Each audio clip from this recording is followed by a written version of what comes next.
قرآني نبض حياتي، قرآني طهر ذاتي، قرآني عصمة أمري، قرآني طوق نجاتي. قرآني نبض حياتي، قرآني طهر ذاتي، قرآني عصمة أمري، قرآني طوق نجاتي. قرآن مجید کے پہلے ہی پارے میں دوسرے ہی رکوع میں منافقین کے بارے میں کچھ باتیں بتائی گئی تھیں. ان میں سے سب سے پہلا جو تعارف تھا کہ وہ کیا تھا کہ وَمِنَ النَّاسِ مَن يَقُولُ آمَنَّا بِاللَّهِ وَبِالْيَوْمِ الْآخِرِ وَمَا هُم بِمُؤْمِنِينَ. اس سے کیا سمجھے آپ؟ کیا مطلب ہے اس کا؟ کہ لوگوں میں سے کچھ ہیں جو کہتے ہیں کہ ہم اللہ پر اور آخرت پر ایمان رکھتے ہیں، حالانکہ وہ مومن نہیں ہیں. کیا مطلب؟ وَمِنَ النَّاسِ مَن يَقُولُ آمَنَّا بِاللَّهِ وَبِالْيَوْمِ الْآخِرِ وَمَا هُم بِمُؤْمِنِينَ. ہاں، ایمان بنتا ہی ایمان بالرسالت سے ہے. کوئی شخص جتنا مرضی اللہ تعالیٰ کو مانتا ہو، جتنا مرضی آخرت کو مانتا ہو، جب تک وہ حضرت محمد مصطفیٰ صلی اللہ علیہ وسلم کو اللہ تعالیٰ کا بھیجا ہوا رسول بلکہ آخری رسول نہیں مانتا اور ان کی لائی ہوئی ہدایت کو حرف آخر نہیں سمجھتا، اس وقت تک وہ مومن نہیں ہے. تو منافقین کو جو اصل خار ہوتی ہے وہ حضور صلی اللہ علیہ وسلم سے تھی. خاص طور پر جو ان میں سب سے بڑا کردار تھا عبداللہ ابن ابی، اس کا تعارف اگر آپ ذہن میں رکھیں تو منافقت کا مضمون بڑی آسانی سے سمجھ میں آتا ہے. وہ مکے کا مدینہ منورہ کا سب سے رچ آدمی تھا، اور اس نے رسول اللہ صلی اللہ علیہ وسلم کو اپنا میزبان بنانے کی بھی کوشش کی تھی. یہ ٹپیکل جو چیز ہے، جیسے آپ آج کا پڑھیں نا سوشل میڈیا پر بہت زیادہ کہ انہیں فلاں کو بھی خرید لیا، فلاں کو بھی خرید لیا، فلاں کو بھی خرید لیا، ٹھیک ہے نا. تو مہمان بنایا، کھلایا پلایا، تے گل کھاوے تے اک شرماوے. لیکن رسول اللہ صلی اللہ علیہ وسلم نے کہا کہ چھوڑ دو اونٹنی کو، جہاں بیٹھ جائے گی بس وہی میرا ٹھکانہ ہوگا. تو اللہ تعالیٰ نے وہ سعادت حضرت ابو ایوب انصاری کو دی. یعنی وہ اتنا بڑا سردار تھا کہ مدینے کے لوگ انہیں اپنا بادشاہ بنانے کا فیصلہ کر چکے تھے. اس کے لیے تاج تیار ہو چکا تھا کہ رسول اللہ صلی اللہ علیہ وسلم بے تاج بادشاہ کی حیثیت سے تشریف لے آئے. اب جو اس کو حسد ہوا حضور صلی اللہ علیہ وسلم سے، اب پورا قبیلہ جو ہے، اوس بھی ایمان لے آئے، خزرج بھی ایمان لے آئے، ون آفٹر ٹپ بائی ٹپ، روز دو چار اور لے آئے، دو چار اور لے آئے، دو چار اور لے آئے. اب اس کے لیے پورے قبیلے کو نو کہنا تو ممکن نہیں تھا، لہذا 6 مہینے کے بعد وہ ایمان بھی لے آیا. لیکن بس کہا اس نے، لیکن وہ جو شروع میں ہے، شروع میں بات بھی، یعنی یہ سورۃ المنافقون کہاں سے شروع ہوئی تھی؟ اذا جاءک المنافقون قالوا نشهد انک لرسول اللہ.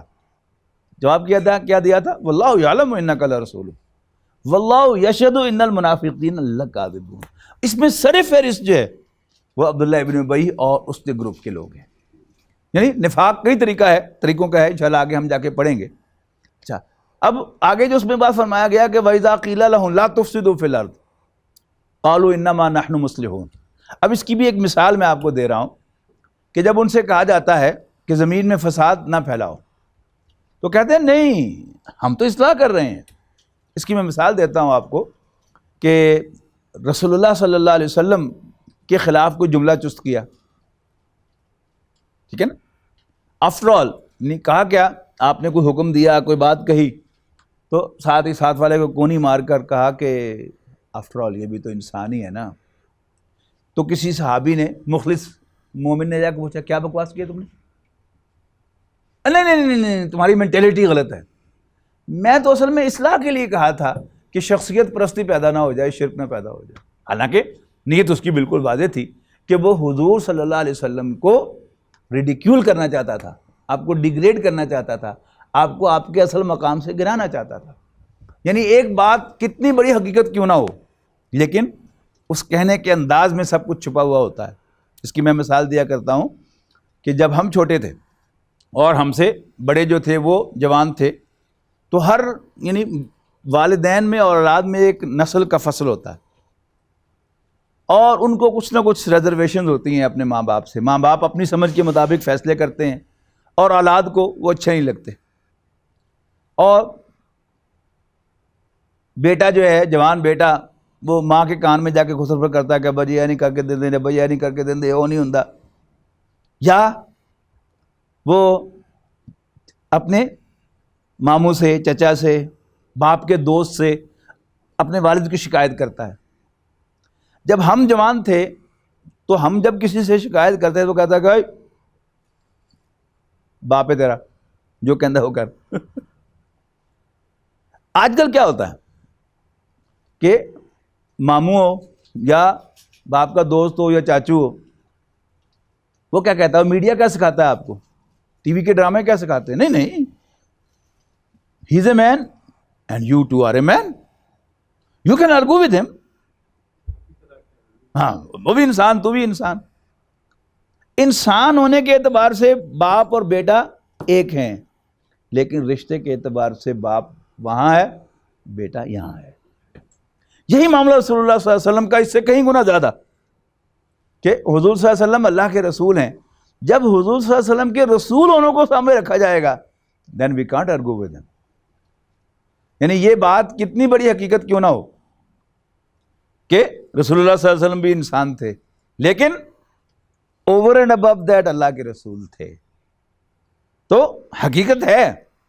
تو منافقین کا جو کامن ایک موو ہوتا تھا وہ کیا، حضور صلی اللہ علیہ وسلم کو ان کے مقام و مرتبے سے گرانا.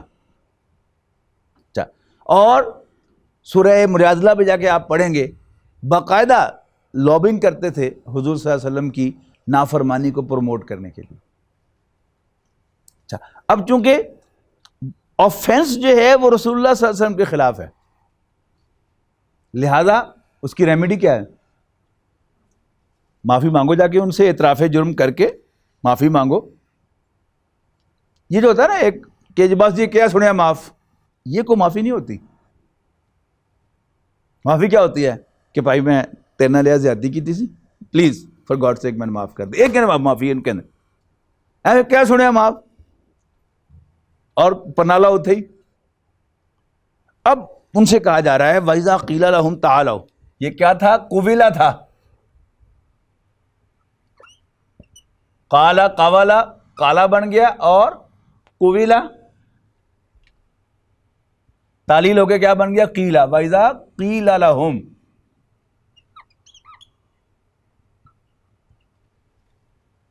تعالو آؤ، تعالو یستغفر لکم رسول اللہ، یعنی آؤ، آگے بریکٹ میں آئے گا، آؤ رسول اللہ صلی اللہ علیہ وسلم کی خدمت میں حاضر ہو کر ان سے معافی مانگو اور ان سے درخواست کرو کہ اللہ کے رسول آپ بھی اللہ سے ہمارے لیے دعا کریں کہ اللہ ہمیں معاف کرے. تعالو یستغفر لکم رسول اللہ. اب دیکھیے یستغفر آ رہا ہے نا، تو یہ کیا ہے، جواب شرط ہے.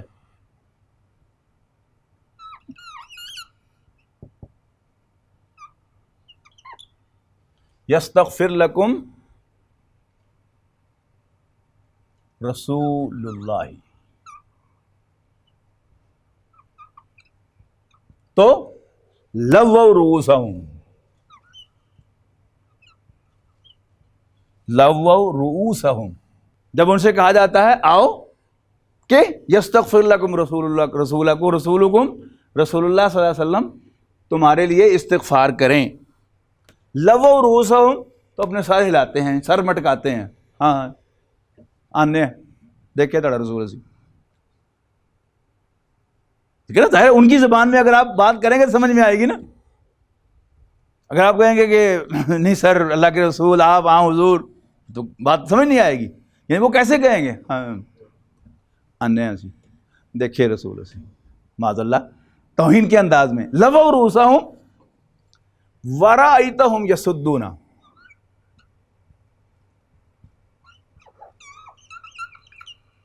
ورأیتہم یصدون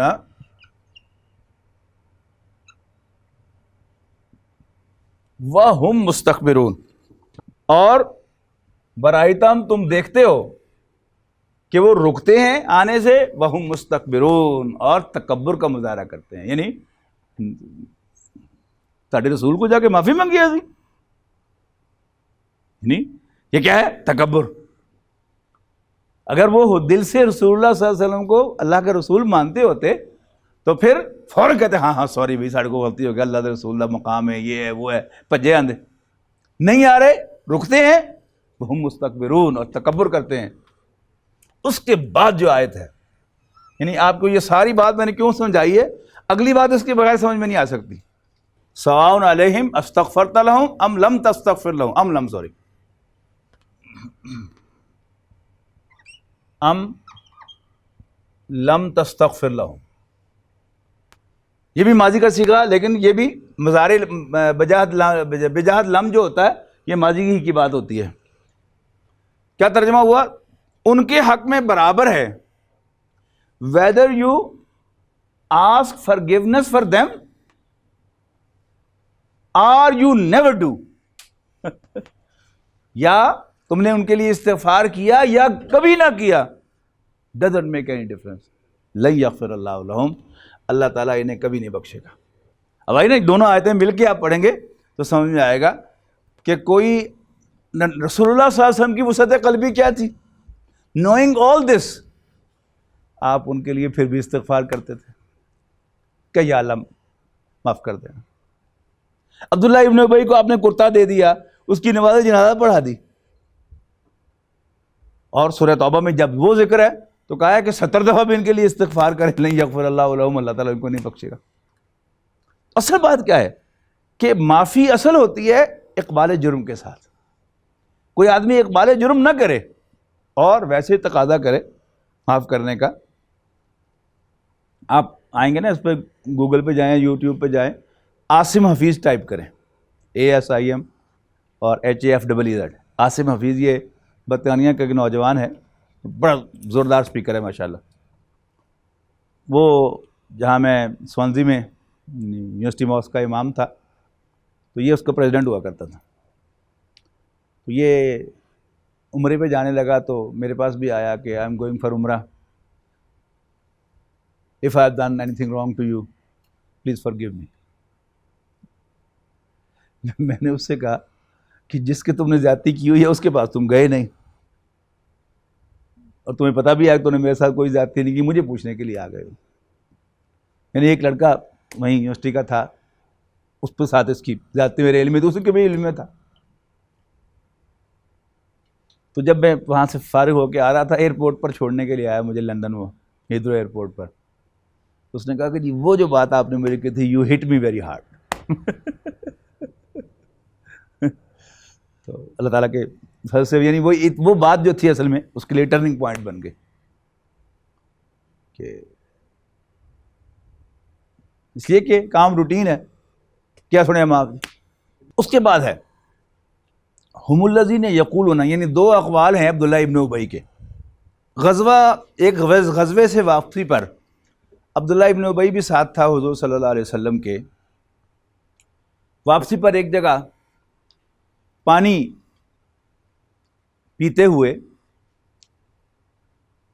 کوئی دھکا مکا ہو گیا، ہوتا نا کراؤڈ ہوتا ہے تو ہو جاتا ہے، ایک انصاری اور ایک مہاجر کے درمیان تھوڑی سی کھینچ تان ہو گئی، اس پر عبداللہ ابن ابی نے اس کو بڑی ہوا دی اور انصاری سے کہا، وہ عربی کا محاورہ بولا کہ جیسے ہمارے پنجابی کا محاورہ ہے نا کہ سپاں دے پت کدی مت نہیں بنتے پاویں چلیاں دودھ پیائیے، عربی کا محاورہ ہے سمن کلبک یا کلک، اپنے کتے کو موٹا کر وہ تمہیں کاٹے گا۔ لے لو سواد، بڑے فریختہ ہوئے سونا تے بھائی بن گیا ساڈے تے انہوں نے اپنا سارا کچھ بن کے تسی دے دیتا، ہن سمجھ آ جانی چاہیے تانوں، لا تنفقوا، مت خرچ کرو علی من عند رسول اللہ حتی ینفضوا، ان پر جو اللہ کے رسول کے ساتھ ہے، یعنی مہاجروں پر تم اپنے عنایات کی بارش چھوڑ دو، حتی ینفضوا، یہاں تک کہ آپ پہ بھج جان۔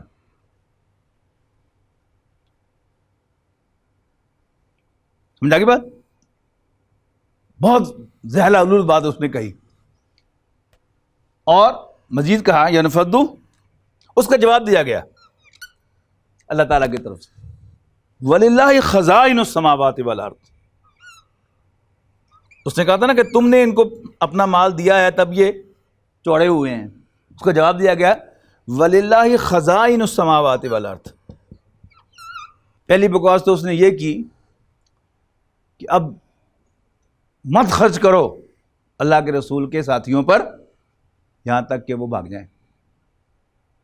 یعنی کھانوں نہیں لبے گا تاپے بھج جان گے. تسی انہوں نے مہمان نوازی بہت زیادہ کیتی ہے اسے واسطے وہ اتوں جان نہیں چھڑ رہا. لطیفہ بھی ہے نا ایک کو پیر صاحب اپنے مریداں دے نال پرانا جو رواج ہوئی سی پیر صاحب اپنے مریداں دے نال سفر کرتے سن. کسی مرید دے گھر گئے ایک دو راتاں گزاریاں. ظاہر ہے مرید پیر صاحب آئے مہمان 10 بندے بھی نال ہیں خوب کھانا شانا کھانا سکھانا سی. وہ ایک مرید کول گئے تو انہیں بڑی خدمت کی اور روز صبح پوچھتا سی طریقہ کار بنیا سی کہ حضرت اج کوچے کے قیام ہے. یعنی پتہ دیکھنے واسطے کہ اگر کوئی کہن گے قیام ہے تو اس دن دے کھانے کا بندوبست کرے گا. اگر کہن کوچے تو مطلب انہوں نے دن دے ٹائم کس ٹائم چلا جانا. روز صبح آ کے پوچھے کہ حضرت کوچے کے قیام ہے. خدمت بہت کر رہا سی. پیر صاحب کہن جی قیام ہے. ایک دن وہ آیا کہندا حضرت اج کوچے کے قیام ہے. حضرت صاحب نے کہا جی قیام ہے. وہ کہندا پھر میری کوچ ہے.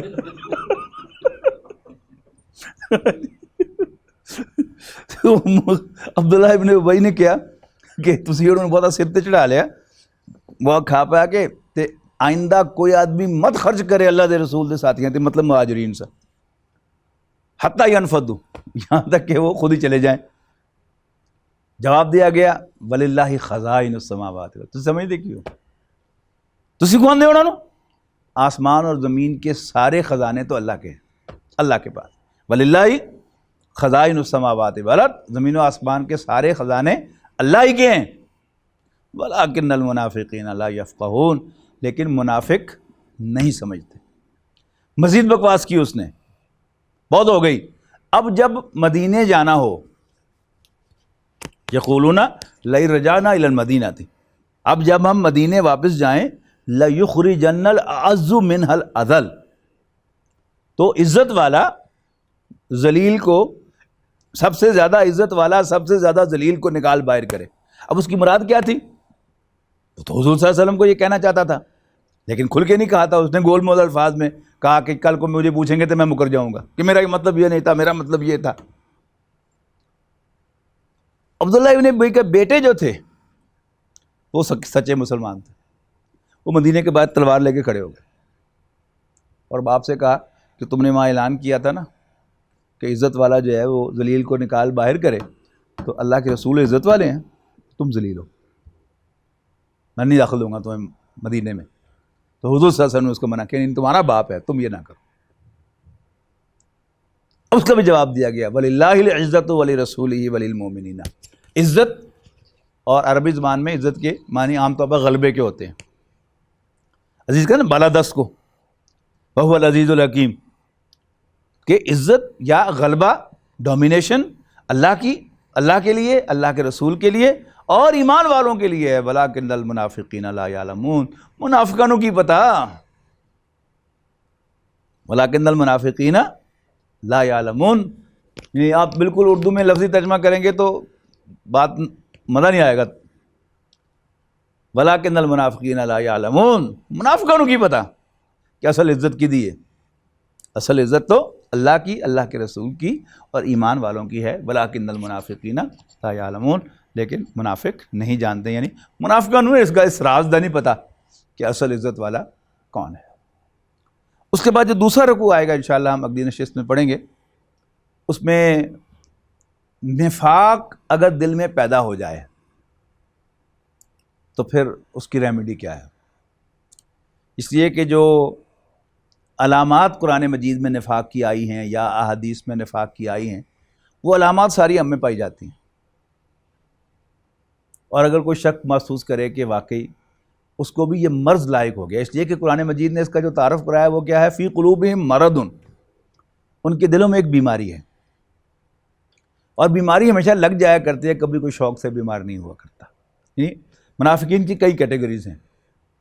ایک کیٹیگری تھا سرداروں کی جو حضور صلی اللہ علیہ وسلم کو ریڈیکیول کرنا چاہتے ہیں. یہ ایک کیٹیگری ہے. ان کے سمٹمز اور ہیں. عام جو کمزور ایمان سے ہوتے ہوتے نفاق میں داخل ہو جاتے ہیں ان کے سمپٹمز اور ہیں، اور عام مجمع اعراب میں جو نفاق پیدا ہوگا وہ دوسرا نفاق ہے کہ جو کمزوری ایمان کے نتیجے میں پیدا ہوتا ہے۔ اگر ہم محسوس کریں کہ ہمارے اندر وہ ساری کی ساری علامات پائی جاتی ہیں، مثلاً کہا گیا قرآن مجید میں کہ وہ نماز کی طرف نہیں آتے مگر کسالہ سستی کے ساتھ، ہمارا بھی یہی حال ہے۔ چمڑے رہنے سے انہوں دل نہیں کرتا اٹھن اس طرح کہ دوڑدیں جا کے نماز بھی قضا ہو جاتی ہے، وہ جماعت نکل گئی یا تکبیر اولیٰ نکل گئی یا بسترے جو نکلے نہیں، اچھا ہاں جی 5 منٹ ہے نو تھوڑا جا ایویں کمر ہور سدھی کر لئیے کیا جماعت نکل گئی۔ تو نہیں آتے نماز میں مگر سستی کے ساتھ، وہ ہاں سائن ہے۔ اسی طرح جب غزوہ اس میں احزاب کے اندر مدینہ کا محاصرہ ہو گیا پورا 1 مہینے کے لیے، تو ایک ہی سچویشن پر 2 ریئیکشن سامنے آئے۔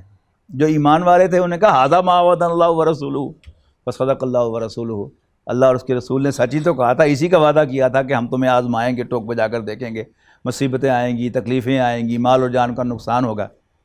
لیکن منافقین نے کیا کہا؟ ما وعدنا اللہ ورسولہ الا غرورا، اوے اللہ اور اس کے رسول نے تو ہمیں دھوکہ دیا ہے، ہمیں تو کہا تھا کیسر و کسریٰ کی سلطنت تمہارے پاؤں تلے آئے گی، اور آج تو مدینہ بھی ہاتھ سے نکل رہا ہے۔ یہ کیا ہے؟ یہ 2 ریئیکشن ہیں۔ اور قرآن مجید میں بے شمار مقامات پر منافقین کی یعنی اطاعت کی طرف مائل نہ ہونا یہ بھی ہماری معاملہ ہے۔ تو نفاق کے جراثیم پائے جاتے ہیں۔ یعنی ایک بات تو یہ ہے کہ کبھی کوئی شوق سے بیمار نہیں ہوتا، بیماری ہمیشہ لگ جاتی ہے، ہمیں بھی لگ سکتی ہے۔ اور بیماری پہچانے کیسی جاتی ہے؟ یعنی کبھی کسی کے ماتھے پہ لکھا ہو نہیں آتا کہ اس کو ٹی بی ہے، کبھی کسی کے ماتھے پہ لکھا ہو نہیں آتا کہ اس کو کینسر ہے۔ علامات سے پہچانتا ہے ڈاکٹر۔